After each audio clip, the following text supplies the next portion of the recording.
Hello, I'm Matt Galloway, and this is The Current Podcast. By the time their next general election rolls around in a few years, the United Kingdom could have one of the lowest voting ages in the world.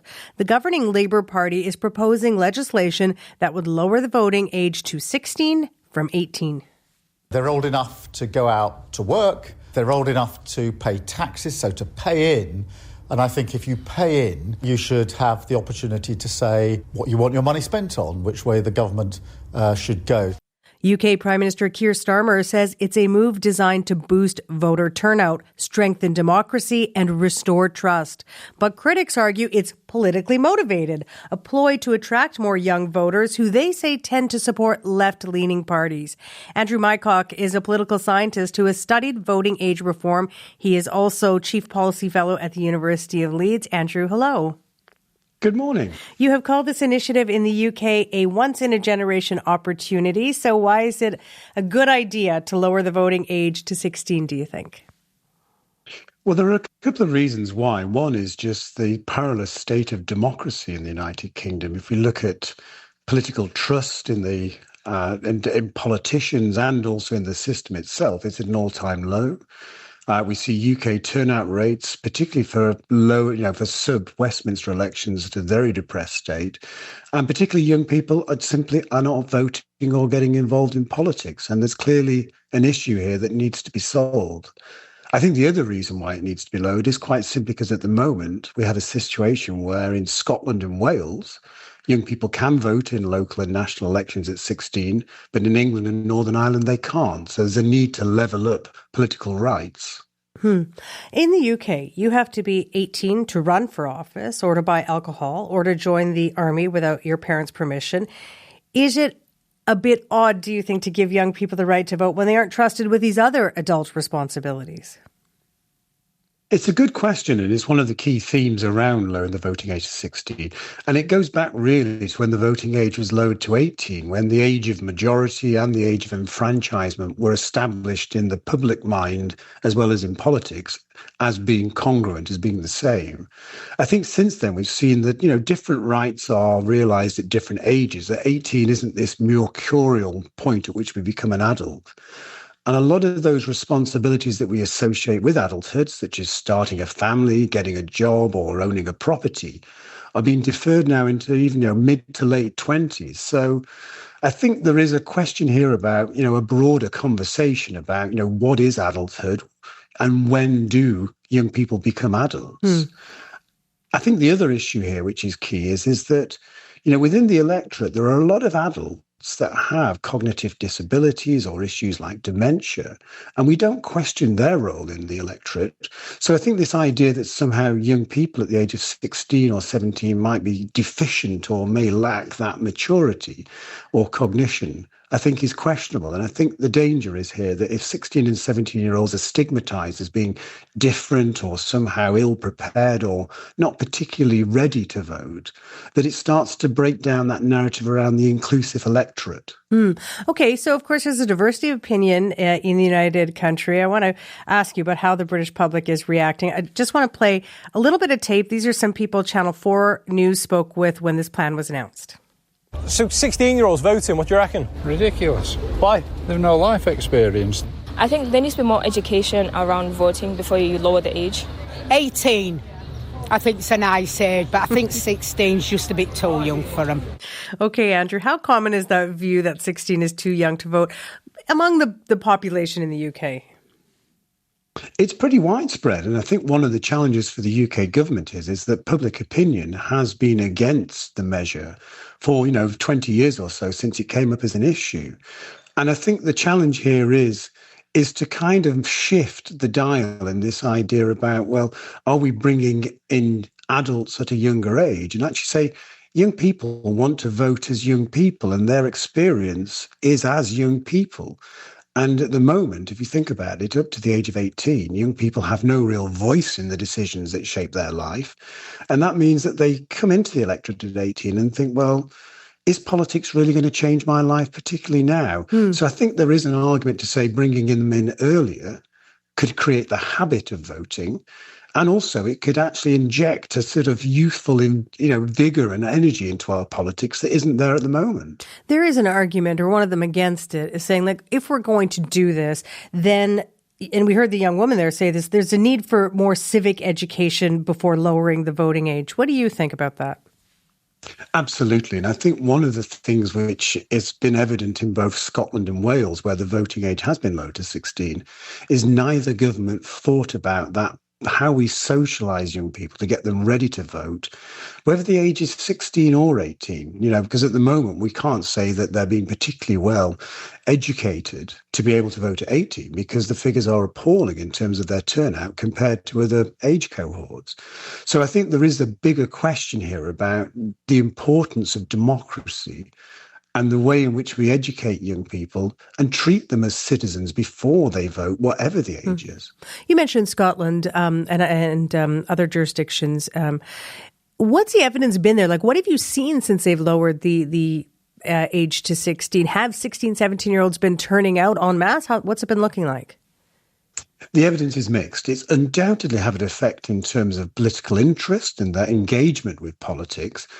And there is a slight increase in terms of turnout overall.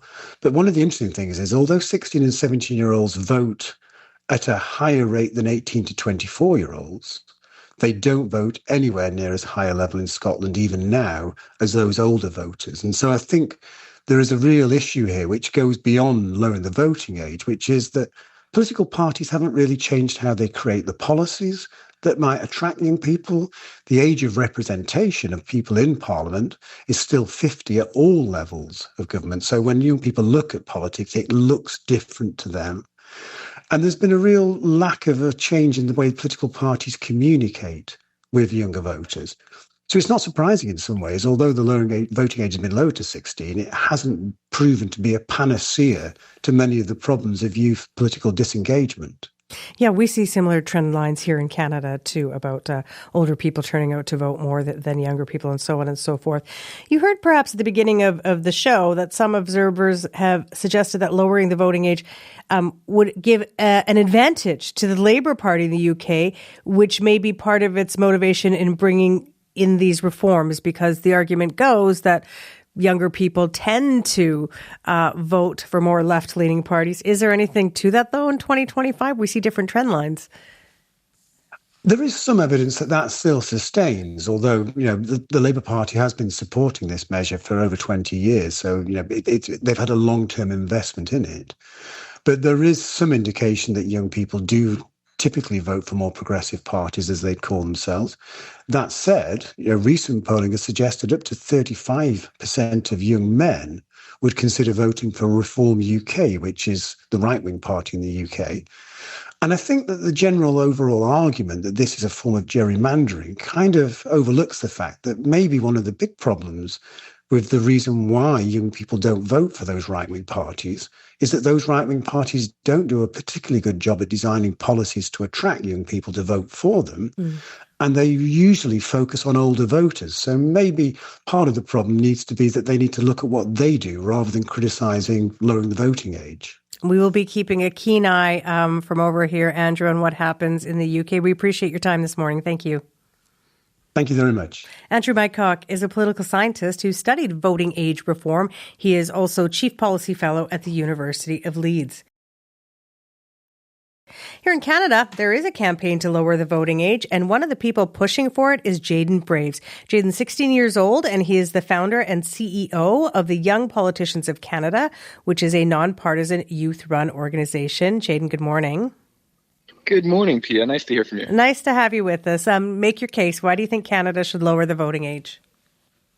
I think it's silly that I'm still having to make this case in 2025, when Canada seems to be sitting in the back seat of other countries that are innovating and driving the car faster than we can. And that's quite frankly because we're not following the Constitution right now. Constitution states that citizens in Canada have the right to vote. Why does that exclude 16 and 17-year-olds that are affected by public decisions? Public decisions like school system, healthcare system, 50% of them having a part-time job and paying taxes, and yet they're not able to make a democratic elected decision. When you talk to other young people, what reasons do they give you? They say, this is why I want to vote, Jayden. Here's why. I think young people feel as if the elected officials that are elected to represent them don't have their best interest. We're looking at the most smoke that Canada's experienced during the summer. Canadians can't breathe outside. I can't ask one elderly person in Canada if they've ever had this experience in their childhood, because they haven't. Those are the same people that, as the former guest on the radio said, they have the right to vote and they might have dementia. Why are young people not allowed to have that right? Well, climate change is burning our country into a crisp, and we're the ones that are going to have to legislate on it and inherit what's to come. So when you hear people say, we think 16 is too young and we think we shouldn't lower the voting age, what pushback do you hear and how do those arguments make you feel? So for one, I hear a lot of kids vote the same as their parents. Specifically, 16 and 17-year-olds would vote the same as their parents. Well, that's a nice thought that 16 and 17-year-olds would follow that pattern and they're not developed enough to make an independent decision. But in reality, 80% of adults vote the same way their parents do. So using that refutal of 16 and 17-year-olds not being able to make the decision, it's not valid. As well, I think people don't think young Canadians, 16 and 17-year-olds, have the right to vote because they're not involved in the public system in the same way. But there's lots of people that are unemployed in Canada that don't. That do have the right to vote, that are over the age of 18.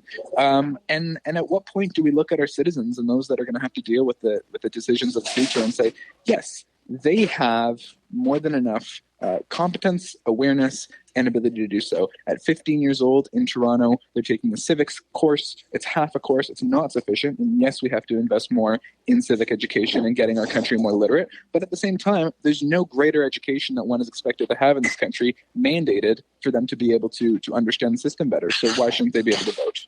Okay, Jaden, I'm going to get you to just hold on for a moment because I want to bring someone else into our conversation. Marylu Mcfedran is an independent senator from Manitoba. She has introduced several bills over the years aimed at lowering the voting age here in Canada. Senator, good morning to you. Good morning, Pia. It's nice to have you with us. What do you make of what you've just heard from Jaden? Jaden is an excellent example of young leaders across this country who know this issue, who know the research, who are very engaged in their communities, in our democracy.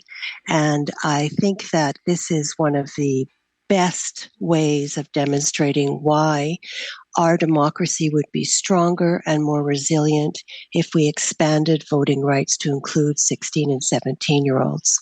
Marylu, people might say Jaden's a bit of an outlier. He's worked for the UN and NATO. He's super engaged. That the average 16 or 17-year-old is not a Jaden, and that they're just too young to make these sorts of consequential decisions. To that, you say what? To that, I say, look at the evidence, look at the research. In every country where the voting has been expanded to include 16 and 17-year-olds, nothing bad has happened. This is what the evidence tells us. Most of the arguments against the lowering the voting age, including 16 and 17-year-olds, is opinion-based, is stereotype-based. It's not supported by years and years of research. You've introduced legislation to lower the voting age. So from your fellow parliamentarians, and you've done this a number of times, what do you hear from them? Is this likely to get more traction here at home? Well, I think we are getting more traction in the Senate. I'm the first senator to introduce a bill, but in the House of Commons, it goes back to 1990 with members of Parliament introducing similar bills. And we've had coalitions across party lines. The last time that this was in the House of Commons in the last Parliament, we had a substantial number of members of the government party, the Liberal Party, voting for this. It didn't make it to second reading. My previous bill in 2021 did reach the second reading stage, which means it would go to committee and young people and experts would be able to speak directly to the senators about expanding these voting rights. Right now, I'm feeling very optimistic about going back into the Senate in September.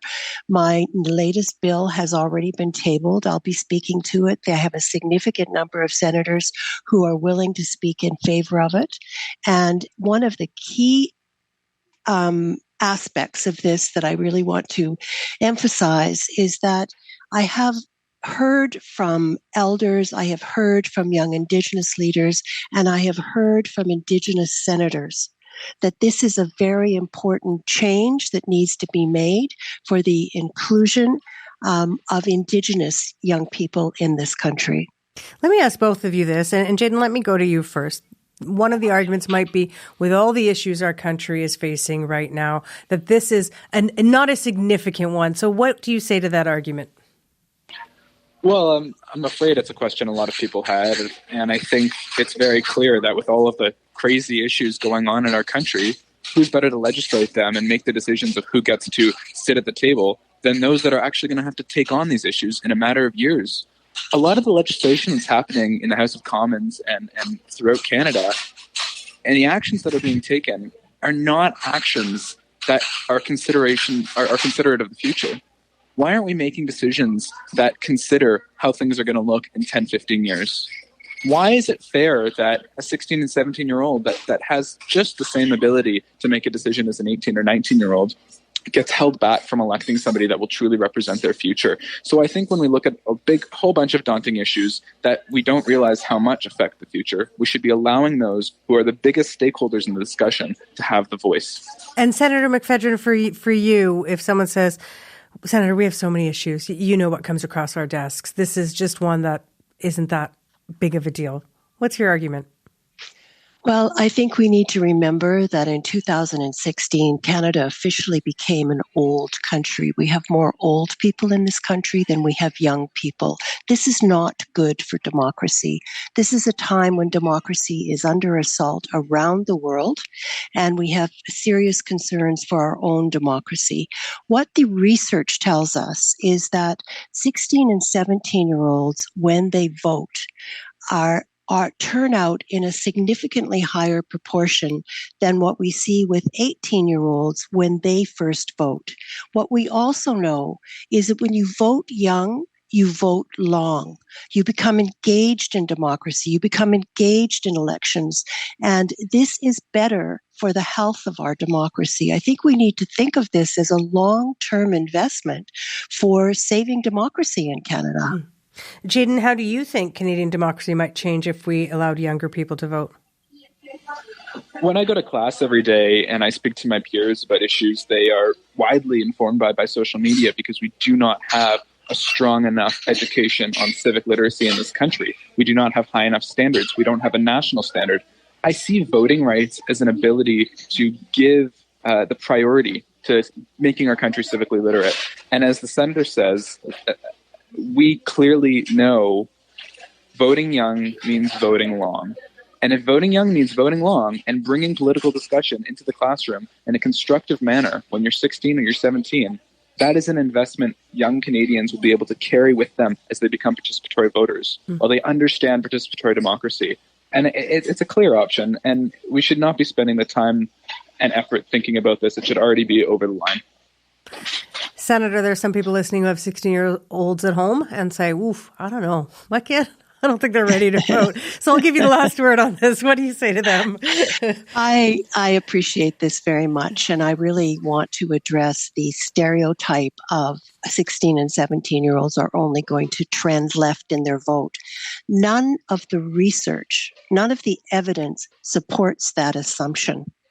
And the way in which 16 and 17-year-olds engage in their schools, in their communities, and the way in which young leaders, even with this kind of opposition to them, insist on contributing to our society.